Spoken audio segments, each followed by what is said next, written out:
Hello friends, मेरा नाम जगतराम चक्रेश है और आज मेरा सेमिनार टॉपिक है कॉपीराइट। तो आइए देखते हैं कॉपीराइट।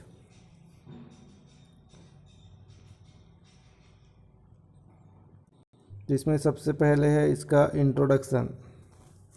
किसी व्यक्ति के द्वारा प्रदान या प्राप्त वे अधिकार हैं जो उसकी साहित्यिक रचना और कलात्मक तथ्यों के कृतियों के लिए दिए जाते हैं, कॉपीराइट कहते हैं या कॉपीराइट कहलाते हैं। कॉपीराइट अधिकार के तहत किताबें, चित्रकला, मूर्तिकला, सिनेमा, संगीत, विज्ञापन, मानचित्र और तकनीक के चित्रांकन को सम्मिलित किया गया है। भारत में कॉपीराइट और इससे संबंधित कानून है कॉपीराइट अधिनियम 1957 को प्राधिकृत किया गया है या किया गया था। तो ये हो गया इसका इंट्रोडक्शन। इसके बाद देखते हैं आगे इसका डेफिनेशन।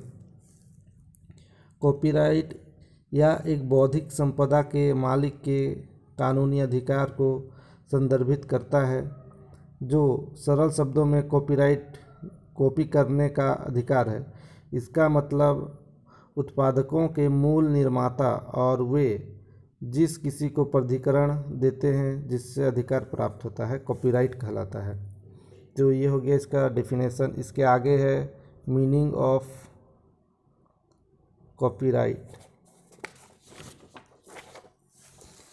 इस अधिकार के तहत कॉपीराइट का अर्थ इस कृति के संबंध में कुछ निश्चित कार्यों को किए जाने या आधुनिक अधिकार देने हैं। जो प्रतिलिपि अधिकार को लिखित रूप से कृति को कानूनी रूप से अधिकार देना कॉपीराइट कहलाता है। तो यह हो गया इसका मीनिंग। इसके बाद है हिस्टोरिकल एवोल्यूशन। दुनिया का पहला कॉपीराइट कानून 1710 में एनी की संबंधी द्वारा मुद्रण प्रकाशन की संपूर्ण अधिकार के रूप में पहली बार बना। इस अधिनियम ने पहले किसी वर्ष कार्य के लेखन की अवधारणा को कॉपीराइट के मालिक के रूप में पेश किया। तो ये हो गया इसका हिस्ट्री। इसके बाद है सब्जेक्ट मैटर ऑफ कॉपीराइट। भारतीय प्रतिलिपि अधिकार अधिनियम अनुभाग 13, 14, 15 में निम्न विषय वस्तु को शामिल किया गया है। तो इसमें है साहित्य, नाटकीय, संगीत, सिनेमा,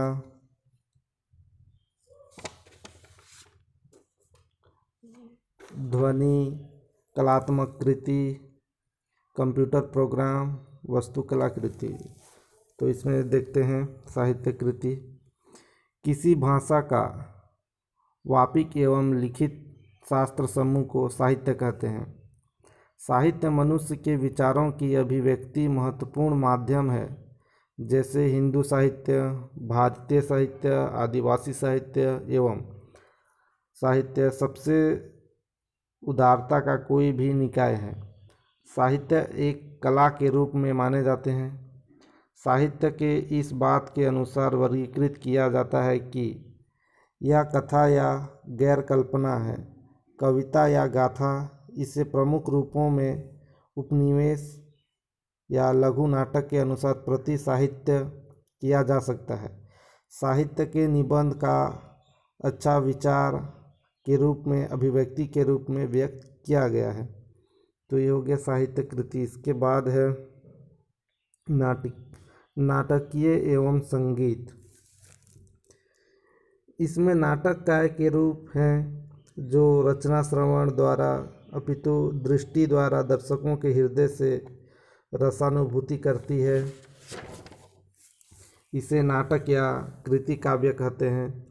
नाटक श्रव्य काव्य होने के कारण, लोक चेतना के कारण मन वचन की मूल स्रोत माना गया है। नाटक के निम्न तथ्य होते हैं: काल्पनिक एवं सामाजिक स्तर पर देश, काल, वातावरण, संवाद, रस और अभिनय आदि। और संगीत एवं वाद्य यंत्र का आविष्कार भारत में हुआ।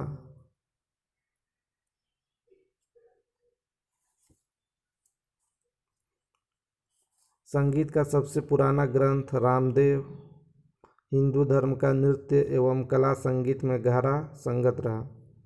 इसके बाद है कंप्यूटर प्रोग्राम। सन 1980 के दशक में पहले कंप्यूटर प्रोग्राम को साहित्य कृति की सूची में नहीं जोड़ जाता है। कंप्यूटर की कॉपीराइट की चर्चा करते समय ब्रिटिश विधि एवं भारतीय विधि द्वारा इसका या इस विधि के प्रावधानों को निम्न प्रकार से विचार किया गया। इसमें देखते हैं ब्रिटिश विधि के अनुसार कॉपीराइट कंप्यूटर प्रोग्राम को परिभाषित नहीं करता है, परंतु संगीत कृति की तरह संरक्षण करता है। कंप्यूटर प्रोग्राम का डिज़ाइन सामग्री को 1993 के बाद साहित्य कृति की सूची में मोड़ दिया है। कॉपीराइट विधि द्वारा कंप्यूटर प्रोग्राम को तभी संरक्षण प्राप्त किया जा सकता है। कंप्यूटर राइट का ये लोगो है जो दिख रहा है चित्र में, ये कंप्यूटर या कॉपीराइट का लोगो है। उसके बाद है सिनेमा। सिनेमा का अर्थ दृश्य रिकॉर्डिंग का कोई भी कार्य है और इसमें ध्वनि रिकॉर्डिंग भी शामिल है। इस तरह के दृश्य रिकॉर्डिंग और किसी भी काम को शामिल किया जाएगा। वीडियो फिल्म द्वारा 2 एक्ट सही सिनेमा लोबोग्राफिक के मनुष्य किसी भी प्रक्रिया द्वारा निर्माण की गई है। विश्वास रिकॉर्डिंग किसी भी या इसका अर्थ है किसी भी माध्यम से रिकॉर्डिंग किसी भी विधि द्वारा किसी भी माध्यम द्वारा इसे किसी भी तरह ये संग्रहित करना। इलेक्ट्रॉनिक साधनों चलती हुई छवियां या उसके निरूपण से माना जा सकता है। चलती हुई दृश्य या छवियों के साथ हर रिकॉर्डिंग या रिकॉर्ड किए गए काम को एक सिनेमाटोग्राफिक माना जाएगा। सिनेमाटोग्राफिक फिल्म में शामिल ध्वनि ट्रेल तक वीडियो फिल्म को ऐसी प्रक्रिया द्वारा निर्मित कार्य माना जाता है जो सिनेमाग्राफिक के अनुरूप है। एक फिल्म को खेल के प्रदर्शन, नाटकीय एवं संगीत प्रदर्शन जैसे लाइव प्रदर्शन करने के लिए किया जा सकता है। फिल्म के माध्यम से कॉपीराइट का मतलब निम्न में से किसी काम को अधिकृत करने का अधिकार है। जैसे पहला है फिल्म की प्रतिलिपि बनाना, दूसरा है फिल्म के कारण बनने वाले या बनने के लिए जहां तक दृश्य चित्रों से युक्त है सार्वजनिक रूप से देखा जा सकता है। तीसरा है इस तरह के संघ ट्रेल्ड का उपयोग करके फिल्म से जुड़े संघ के हिस्सों में रिकॉर्डिंग को मूर्त रूप देना। चौथा है प्रसारण द्वारा फिल्म का संवाद करने के लिए।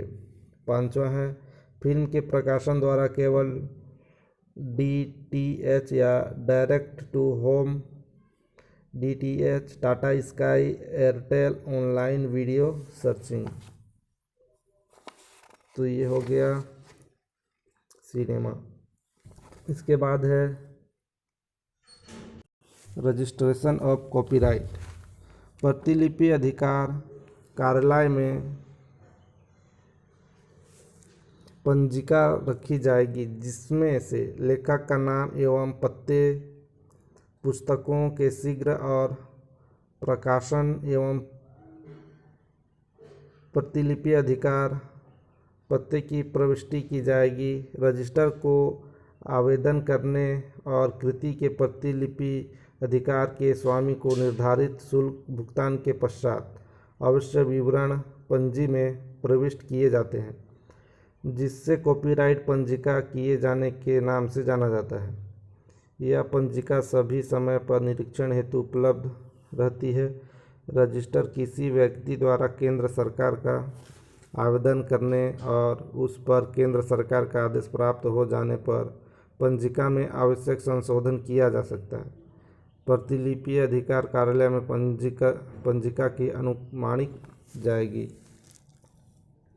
तो और इसके बाद है टर्म ऑफ कॉपीराइट। भारतीय कॉपीराइट अधिनियम के अनुसार कॉपीराइट की अवधि, जिसके अनुसार हम अधिनियम से कॉपीराइट की अवधि कहा गया है। ये संबंधित प्रावधान अनुमांग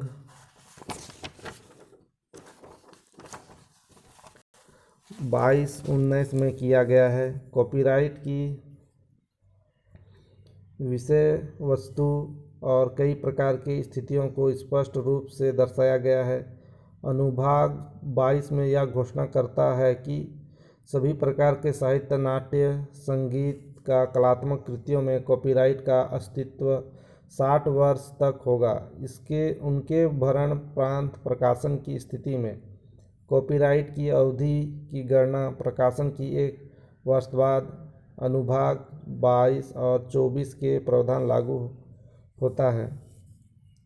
इसके बाद है ड्वेनशिप ऑफ कॉपीराइट।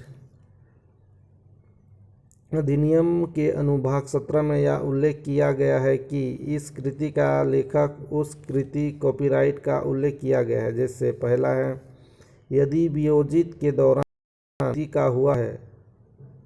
फोटोग्राफिक ऐसी कृति या फिल्मों के कॉपीराइट का स्पष्ट नियंत्रण होगा। दूसरा है, फोटोग्राफिक या फिल्म की दशा में जिस आदेश से फोटो लिया गया या फिल्म किया गया, वही व्यक्ति कॉपीराइट का प्रथम स्थान माना जाएगा। इसके बाद है पंजीकरण की आवश्यकता। कॉपीराइट देने के साथ कॉपीराइट पंजीकरण को भ्रमित करना एक आम गलत धारणा है।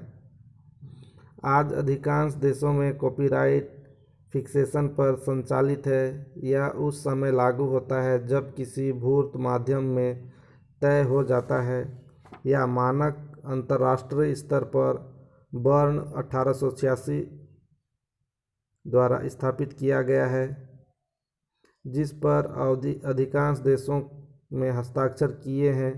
बर्न में शामिल होने से पहले देशों द्वारा पंजीकरण की आवश्यकता हो सकती है। उदाहरण, 1989 में बर्न कन्वेंशन पर हस्ताक्षर करने से पहले अमेरिका को कॉपीराइट कार्यों के पंजीकरण की आवश्यकता थी। इसके बाद है आवश्यकताओं पर छात्रवृत्ति।